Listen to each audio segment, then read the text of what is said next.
Mapait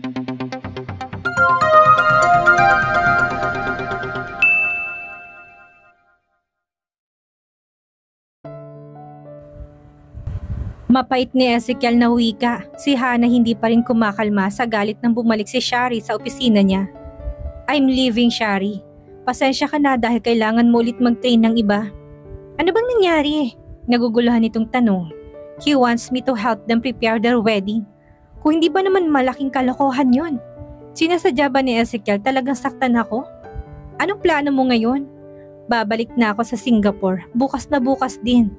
Pinal ni Hana na sagot. Tinawagan niya si Dave para i-cancel ang nauna niyang commitment dito saka siya nagpabook ng ticket paalis ng bansa. Hindi na ni Hana hinintay ang alas 5 ay umalis na siya sa opisina. Dumaan siya sa mall para bilhan ng pasalubong ang kapatid ni Andre na si Sofia at ang anak nito. Pati na rin ang mga dati niyang kasamahan sa hotel ng mga Pinoy at ibang lahi.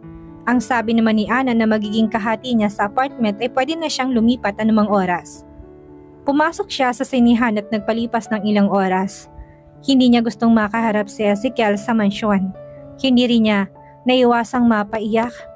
Ezekiel just broke her heart for the second time. Kung noong una ay hindi kasalanan ni Ezekiel kung bakit siya nasaktan, ngayon ay siya na ang dapat sisihin. Hinayaan niyang mangyari ang lahat ng iyon. Halos alas 11 na si Hana bumalik sa mansyon at naabutang umiinom si Ezekiel sa minibar. Nakita niya kaninang maraming missed calls sa telepono niya pero hindi niya pinansin. So, you enjoyed your date that much you didn't even answer any calls from me. Tila panunumbat nito habang nakasunod sa kanya. Hinayaan na lang niya na isipin nito na magkasama sila ni Dave kaya siya na late sa pag-uwi. Hindi ko napansin ang telepono ko, pagsisinungaling ni Hana. Hanggang sa silid naman ay nakasunod pa rin ito. Gabi na, Ezekiel, kung ano man ang gusto mong ipakiusap sa akin, ay pwede naman siguro ipagpabukas. No, it can't wait, tomorrow.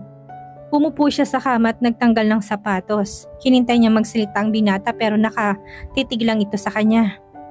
Speak up, gusto ko ring magpahinga, wika ni Hana. Marry me, maikling wika ni Ezekiel. Agad si Hana napatingin sabay na pagtayo papunta sa banyo. Lasing ka, Ezekiel. Bumalik ka na sa silid mo. I am not leaving until you say yes. Naningkit na mga kilay ni Hana sa sinabi ni Ezekiel na tila nakangiti pa dahil sa pagkainis niya. Alam ba na mapapangasawa mo na gumaganyan ka pa sa ibang babae? What made you think na payag ako magpakasal sa'yo? Hindi ko ninais yan dati at lalong hindi ngayon. Nakita ni Hana ang paglambong ng mata ni Ezekiel at dahan-dahang paglapit. Napaatras siya at pinto at ng banyo. Ang kinabag sa kanya, she sensed danger. Nakita ni Ezekiel ang pagkalito sa mukha niya at sinamantala nito yon. Pinaikot nitong mga braso sa leeg na niya at tinanggal ang lock ng kwintas. Kinuha ni Ezekiel ang singsing na nakasabit doon at sinuot sa daliri niya. Nakahinga ito ng maluwag na makitang kumasya pa rin ito sa kanya. This is an engagement ring. I planned to propose after your graduation but you left me instead. Wika nito na tila pag-alala sa kahapon. Puno ng damdamin ang nasa mga mata ni Ezekiel na hindi ni Hana kayang arukin. Nagpatuloy ito sa pagsasalita. I died that day that you left. Sinisisi ko ang sarili ko sa lahat na nangyari sa ating dalawa.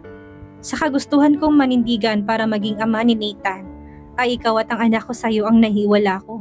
Hindi mo alam kung gaano yun kasakit. Tumingala ito para pigilan ang nagbabadyang luha. Halos sabay din silang nagtanggal ng bara sa lalabunan dahil sa matinding emosyon.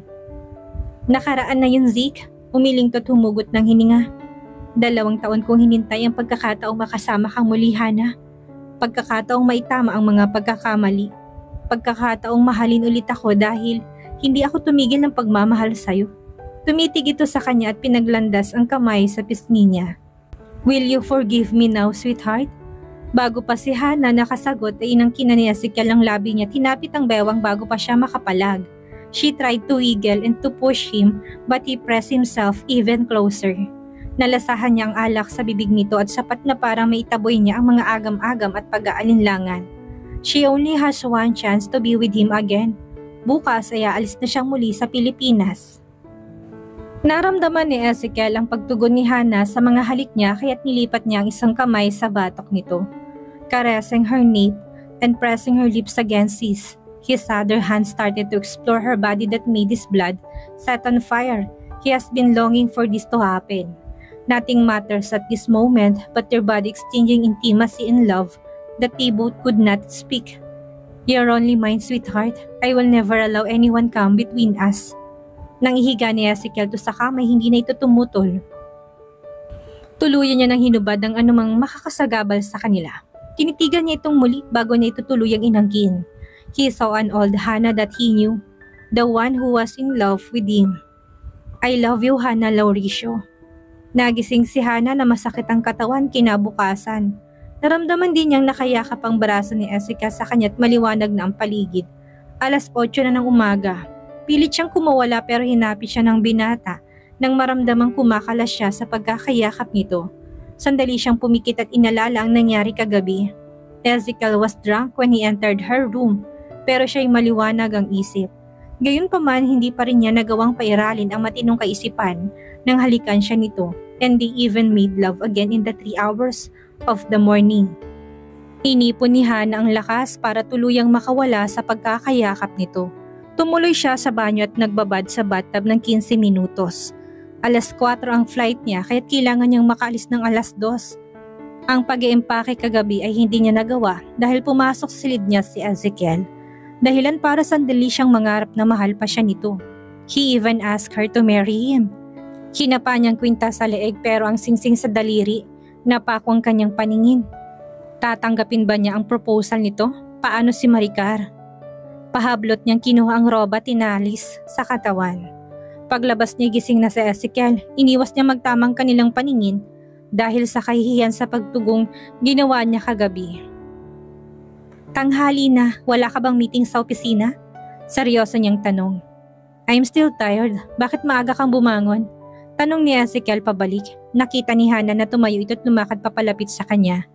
She instantly walked away. "Get out of my room, Zeke. Baka gising na si Nathan." What happened to the Hannah who was passionate and submissive last night? Tudyo nito sa kanya. Sumandal ito sa may dingding habang pinapanood siyang nag-aayos ng gamit.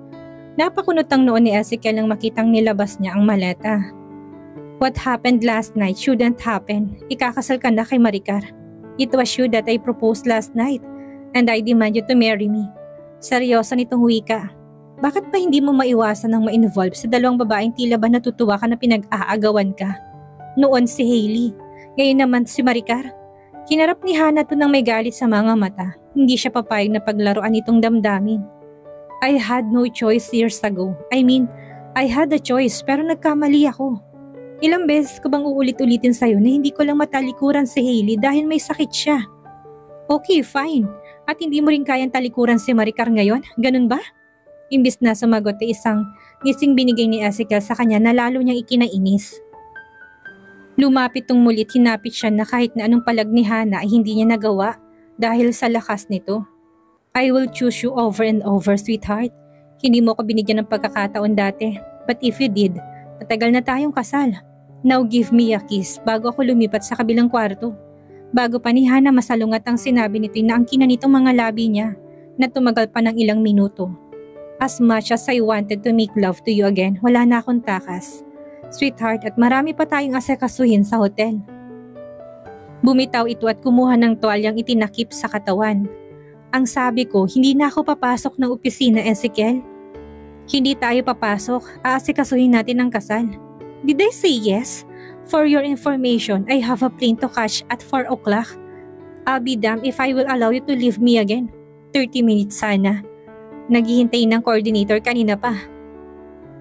Pagalit ni Ezekiel na utos saka lumipat sa silid nito gamit ang pinto sa balkonahe. Ilang minuto nang nakalabas si Ezekiel sa silid ni Hannah pero hindi pa rin siya makapag-isip ng matino. Tama bang narinig niyang ikakasal sila?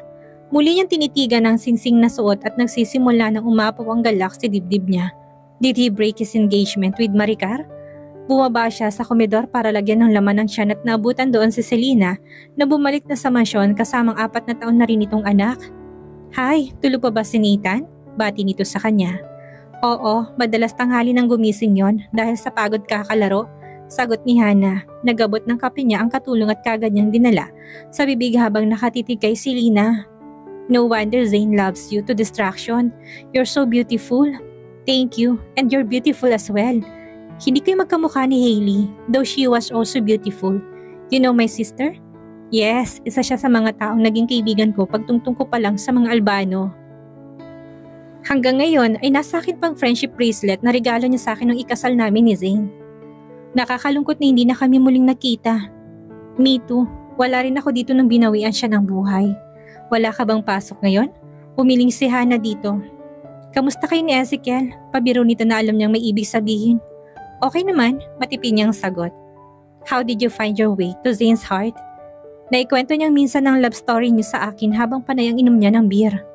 Napakaswerte mo, kahit sa 4 na taong wala kay hindi kanya nagawang ipagpalit sa iba. Pag-iiba ni Hana sa usapan. Actually, si Ezekiel ang nagturo sa akin. Hindi siguro lingid sa kaalaman mo na ang dahilan ng paghihiwalay namin ay ang pagsaselos niya sa kapatid niyang yon. Tumango siya. Zane that time was skeptic about having a commitment, so he helped me to make Zane fall in love with me. Nakangiti to habang nagkukwento na tila inaalala kung paano napaibig ang asawa. And you did. At hindi raw siya tumingin sa iba kahit na matagal kang nawala. Nakangiti pa niyang sabi. Tumawa naman ito pagkatapos ay tumingin sa anak na patapos ng kumain. Hindi rin madali ang pinagdaanan namin. We both suffered for a long time. Pinagpasalamat ko na lang na nagawa naming lampasan yon. Butit hindi na siya nagsiselos ngayon kay Ezekiel. Naningkit ang mga mata nito sa pangiti, tinitigan siya. Halos lahat yata ng tao sa bahay na ito'y alam kung sinong tinatangi ni Ezekiel. Hindi mo ba alam? Umiwas siya ng tingin dito at nilaro ng kutsara ang kapeng nasa harap.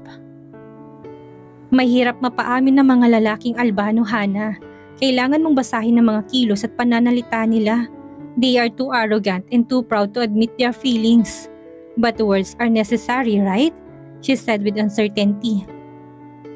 Alam ko'y inalagaan din ni Ezekiel ang pag-ibig niya sa'yo sa kabila ng pag-alis mo. I was hurt and I feel betrayed. Noong mga panahong yun ay galit na galit ako sa kanya. Pero sa tingin ko'y okay na kayo ngayon kung ang pagbabasahan ko'y ang singsing na suot mo. Napatingin si Hana kaagad sa kaharap at pinaba ang kamay na nakapatong sa mesa. It's okay, Hana. Love and forgiveness go hand in hand. Kailangan nating magpatawad para malasap ang tamis ng tunay na pag-ibig. Matalinhaga nitong wika nang makita nitong pababa na si Ezekiel at Nathan na iniba niya ng usapan. Hi Selena, good morning. May lakad kayo? Tanong nito sa binata. We have a meeting with the coordinator. Pwede ko bang iwanan ulit si Nathan sa'yo? Oh, finally! Tila may laman naman ang ngiti nito sa kanilang dalawa. Ibinaling ni Ezekiel ang mukha sa kanya.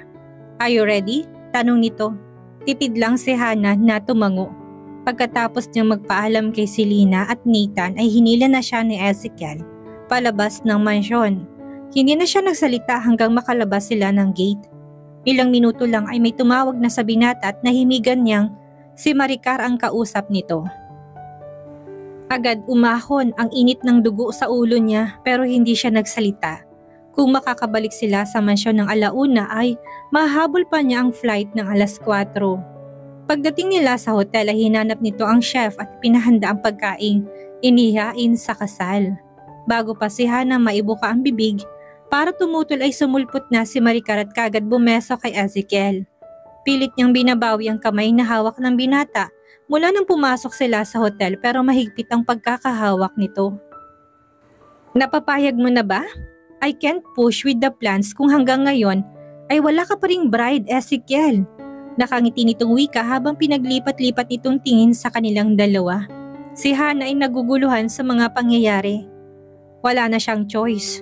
Pilit ko na siyang pinasagot kagabi. Tumingin ito sa kanya ng may kahulugan. Agad naman siyang pinamulahan ng mukha.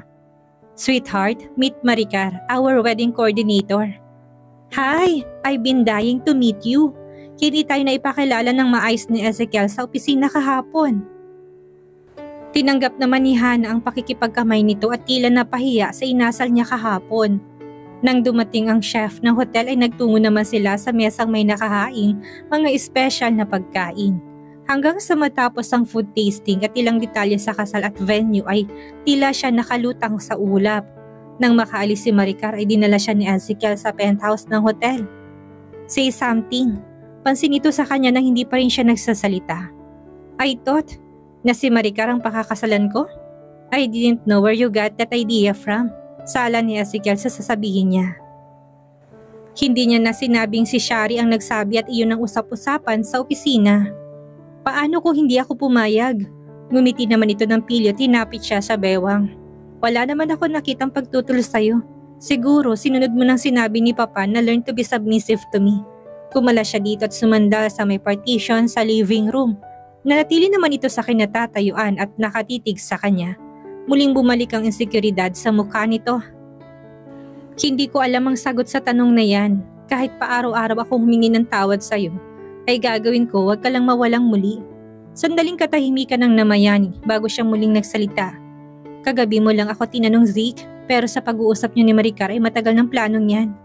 Yes, I asked her to arrange the wedding bago ka pa umuwi galing Singapore. But why? Anong why? I told you 2 years ago pa dapat tayo nagpakasal kung hindi ka lang nakakaisip na umalis ng bansa. Si Maricar din ang kinausap ko noon, so I told her to wait until you come back. Napatitig din siya dito at inarok ang katotohanan sa sinasabi nito. She was in a state of shock. Ezekiel still loved her after all these years. Gusto ni Hannah na maiyak sa tuwa pero pinigilan niya ang sarili. Paano kung hindi ako bumalik? Iuwi kita dito sa ayaw at sa gusto mo. But Andre assured me that you will come back after your contract. Kinausap mo si Andre? He was reporting to me all the details I need to know. Kung sinong kasama mo, kung saan ka nagpupunta at kung sinong mga nanliligaw sa'yo. He added, lalo si Hannah na nagulat sa mga pinagtapat nito. I can't believe you did all that. Kahit si Mia at Faith ay regular kong nakakausap. Doon umikot ang mundo ko at ang pag-asang babalik ka sa piling ko. I will never let you go, Hannah. Ikaw lang ang pag-aalayan ko ng pag-ibig ko. Tuluyan na nalaglag ang mga luha ni Hannah sa mga pinahayag ni Ezekiel. Kung siya'y lumayo at ginawang lahat para makalimutan ang dating kasintahan, ito naman ay nagpatuloy sa pagmamahal sa kanya at naghintay sa pagbabalik niya. Lumapit naman ito sa kanya at masuyo siyang niyakap. Tumingala si Hannah, tinitigan ng muka ng lalaking kaisa-isa niyang minahal. Papaano kung nagmahal ako ng iba? Would you? Kaya mo bang magmahal ng iba bukod sa akin? Pinahid nitong luhang dumadaloy sa pisngi niya habang naghihintay sa sagot niya. Marahan siyang napailing. No, kahit nasabihin kong galit ako sa'yo, naroon pa rin ang pagmamahal. That is why I still keep that necklace that you gave me. And I'm sorry, hindi ko naisip na kahit ikaw ay nasaktan sa paglayo ko. I wasn't even here when Hailey died. It's okay, sweetheart. At least, natupad mo mga pangarap mo. Naisip ko rin ako sakaling nagpakasal tayo kaagad, baka magsawa ka agad dahil marami kang pangarap na gusto pang maabot. I love you, Ezekiel. And I will marry you. Kinawit ni Hannah ang kamay sa leg nito at inabot ang mga labi nito. Ezekiel bowed his head to meet her kisses. Ako pa rin bang Mr. Right mo? He asked with insecurity in his eyes. I realized that there is no Mr. Wrong or Mr. Right, Zeke. Minamahal mo isang tao sa kabila ng kakulangan at kapintasan niya. And I am not perfect either. But I promise now to be an understanding and loving wife for the rest of our life. And I promise to love you until my last breath, Hannah Lauricio. Hindi ako aalis sa tabing mo ilang beses mo na akong itaboy. Muli ni Ezekiel ang kinamang labi niya hanggang sa halos mapugto ang kanilang hininga. Pilit naman si Hannah na bumitaw nang maramdaman niya unti-unti naglalakbay ang mga kamay nito. Marami pa tayong aasikasuhin sa kasal, Zeke. Asan ang wedding gown ko? Bukas, pupunta tayo sa designer para maisukat mo. Ang susuotin ni Nathan. Wika niyang muli habang pilit pa rin iniignora ang paglalakbay ng kamay nito. Hayaan mo na si Maricar ang mag-asikaso noon, sweetheart. Kasama yun sa kontratang pinagawa ko sa kanya. You made me wait for 2 years. Pagbabayaran mo ngayon ang mga pagtitiis ko. May pilyos ang ngiti ni Ezekiel na wika. Nang inangkinan nito ang mga labi niya, hindi na siya nakapagsalita pa. She surrendered herself completely to the man who was love her. Wala na si Hannah na may hiling pa. Kagad nga silang nagpakasal, hindi na nag-aksaya pa ng panahon si Ezekiel dahil matagal na niyang inasam na bumalik si Hannah at magpakasal silang dalawa. At si Hannah, Wala na siyang mahiling pa dahil araw-araw pinaparamdam sa kanya ni Ezekiel ang pagmamahal nito para sa kanya. Nagsama sila ng puno ng pagmamahal at kinalimutan ng lahat ng masasamang nangyari noon sa nakaraan. At dito na po nagtatapos ang kabanata ng ating kwento at sana'y muli niyo po akong samahan sa mga susunod pang kabanata. Maraming salamat po at ingat po tayong lahat.